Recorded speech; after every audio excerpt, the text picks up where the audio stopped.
السلام علیکم ورحمۃ اللہ وبرکاتہ۔ الحمدللہ کفا وسلام علی عبادہ الذین اصطفیٰ، اما بعد۔ محترم ناظرین اکرام، آسان درس قرآن کے اندر 15ویں پارے کا پہلا رکوع ہے، جس کے اندر سورہ بنی اسرائیل سورہ نمبر 17 کی شروع کی 10 آیتیں ہیں۔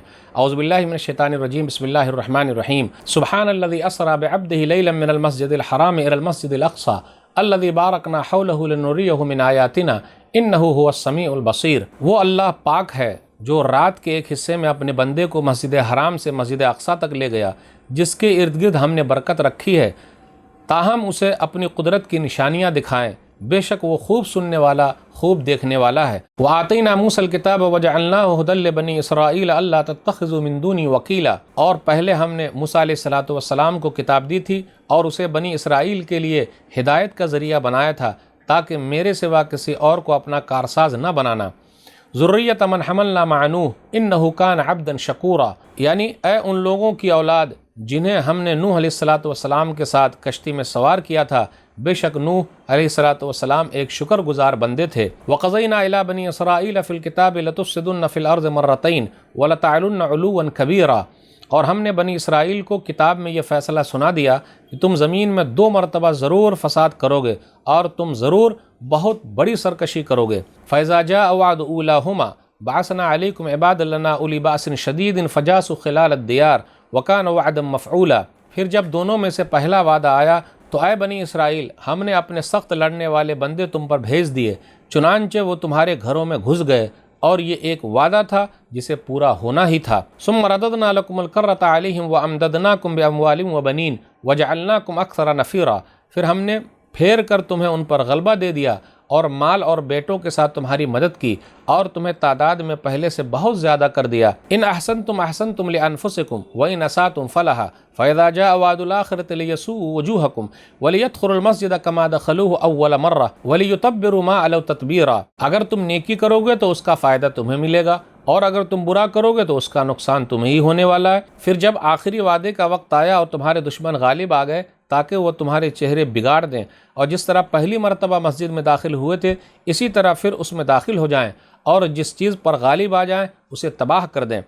عسیٰ ربکم ان یرحمکم وان عدتم عدنا وجعلنا جہنم للکافرین حصیرا، قریب ہے کہ تمہارا رب تم پر رحم کرے، اور اگر تم دوبارہ سرکشی کرو گے تو ہم بھی دوبارہ تمہیں رسوا کریں گے، اور ہم نے جہنم کو کافروں کے لیے قید خانہ بنا رکھا ہے۔ ان ھذا القرآن یہدی للتی ہی اقوم ویبشر المؤمنین الذین یعملون الصالحات ان لهم اجرا کبیرا، بے شک یہ قرآن اس راہ کی ہدایت دیتا ہے جو سب سے سیدھی ہے، اور نیک عمل کرنے والے مومنوں کو یہ خوشخبری دیتا ہے کہ یقیناً ان کے لیے بہت بڑا اجر ہے، بہت بڑا بدلہ ہے۔ وان الذین لا یؤمنون بالآخرۃ اعتدنا لهم عذابا علیما، اور یہ بھی بتاتا ہے کہ جو لوگ آخرت پر ایمان نہیں رکھتے یقیناً ان کے لیے ہم نے دردناک عذاب تیار کر رکھا ہے۔ ناظرین اکرام، آسان درس قرآن کے اندر 15ویں پارے کا پہلا رکوع ہے۔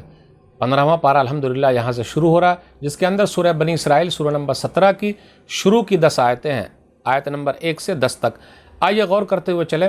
سورہ بنی اسرائیل، اس کو سورہ اسراء بھی کہتے ہیں، یہ مکی سورہ ہے، اس کے اندر 111 آیتیں ہیں اور 12 رکوع ہیں۔ نبی صلی اللہ علیہ وسلم نے اس کی فضیلت بیان کرتے ہوئے کہا، اور نبی صلی اللہ علیہ وسلم کے بارے میں آیا کہ نبی صلی اللہ علیہ وسلم سورہ بنی اسرائیل جب تک پڑھ نہیں لیتے رات میں سوتے نہیں تھے۔ حدیث کے اندر آیا، سنن ترمذی کتاب الدعوات کتاب نمبر 45 حدیث نمبر 3405، عائشہ رضی اللہ تعالیٰ عنہ کہتی ہیں، کان نبی صلی اللہ علیہ وسلم لا ینام حتی یقرأ زمر و بنی اسرائیل، کہ نبی صلی اللہ علیہ وسلم رات میں جب تک سورہ زمر اور سورہ بنی اسرائیل، جس کو سورہ اسراء بھی کہتے ہیں، پڑھ نہیں لیتے، رات میں سوتے نہیں تھے۔ اب آئیے ذرا غور کرتے ہوئے چلیں کہ نبی صلی اللہ علیہ وسلم کو جو معراج ہوئی ہے اس کا واقعہ اس کے اندر ہے، شروع میں ہے۔ تو یہ اسراء اور معراج دونوں کو ملا دیا گیا ہے اور اس کو معراج کا واقعہ کہا گیا ہے۔ تو نبی صلی اللہ علیہ وسلم کو جو معراج ہوئی ہے، یہ معراج روح کے ساتھ بھی ہے، جسم کے ساتھ بھی ہوئی ہے۔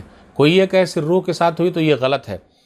اور نبی صلی اللہ علیہ وسلم مکہ سے فلسطین جب آئے تھے تو اس کو اسراء کہا جاتا، وہ بھی رات کے کچھ حصے میں، اس لیے لیلن کا لفظ آیا، نکرہ ہے، رات کے کچھ حصے میں، پورے حصے میں نہیں، کچھ حصے میں اللہ تعالیٰ نے یہاں سے وہاں تک پہنچا دیا، اس لیے اس کو اسراء کہا جاتا، رات میں چلنا۔ اور اس کے بعد نبی صلی اللہ علیہ وسلم فلسطین سے بیت المقدس سے آسمان پر جو گئے تھے اس کو معراج کہا جاتا ہے، معراج معنی سیڑھی، معراج کہا جاتا ہے، اور یہ پورے واقعہ کو واقعہ معراج کہا جاتا ہے۔ اب یہ سوال پیدا ہوتا ہے کہ نبی صلی اللہ علیہ وسلم کو معراج کب ہوئی ہے؟ نبی صلی اللہ علیہ وسلم کو معراج جب ہوئی اور آپ معراج پر گئے، صحیح مسلم کی حدیث ہے، حدیث نمبر 162 کتاب الایمان میں، تو معراج کا تحفہ نماز کی شکل میں لے کر آئے ہیں۔ کب ہے یہ معراج؟ کسی نے کہا 17 یا 27 ربیع الاول کو ہے، کسی نے کہا 27 رجب کو ہے۔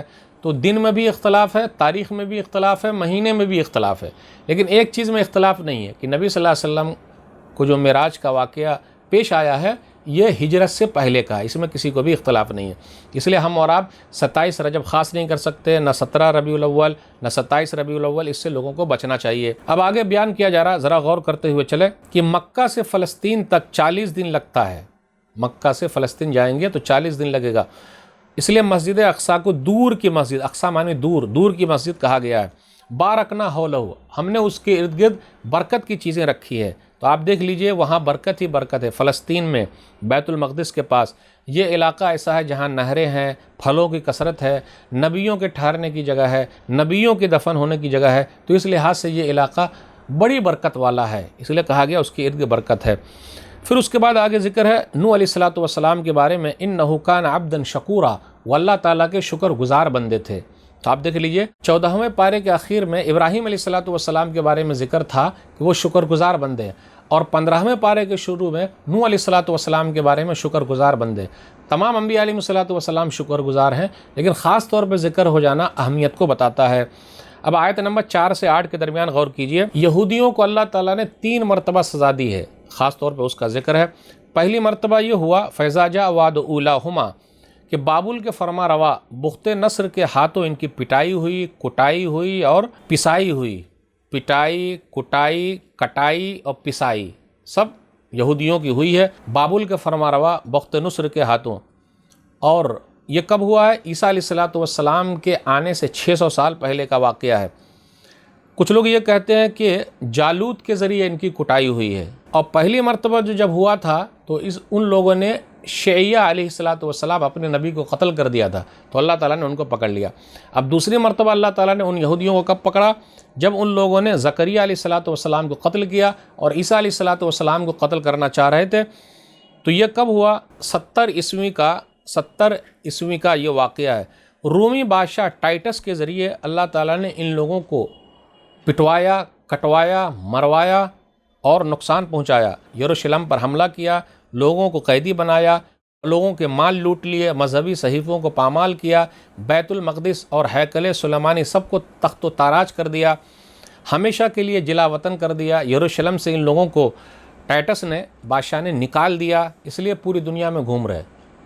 ابھی 1948 میں یا 1947 میں امریکہ، برطانیہ، فرانس، جرمنی، ان لوگوں کے رحم و کرم پر فلسطین میں اسرائیل نام سے ان یہودیوں کی حکومت قائم ہے۔ تیسری مرتبہ اللہ تعالیٰ نے ان لوگوں کو جو کٹوایا ہے، وَإِنْ عُدْتُمْ عُدْنَا، کہ جب تم دوبارہ ایسی غلط حرکت کرو گے تو ہم بھی تم سے بدلہ لے لیں گے۔ اور تیسری مرتبہ مسلمانوں کے ہاتھ یہ یہودی لوگ ذلیل ہوئے اور مدینہ سے اور خیبر سے یہ لوگ نکال دیے گئے۔ اب آگے قرآن کریم کے بارے میں ہے، آیت نمبر 9 اور 10 پر غور کیجئے، یہ سیدھے راستہ دکھاتا ہے اور ایمان والوں اور نیک عمل کرنے والوں کو بڑے بدلے کی خوشخبری سناتا ہے۔ تو پتہ یہ چلا ایمان لانا، نیک عمل کرنا ہے۔ اللہ سے دعا ہے کہ اللہ تعالیٰ ہم لوگ قرآن کریم کو پڑھنے، سمجھنے، عمل کرنے اور لوگوں تک پہنچانے کی توفیق دے، آمین۔ والسلام علیکم ورحمۃ اللہ وبرکاتہ۔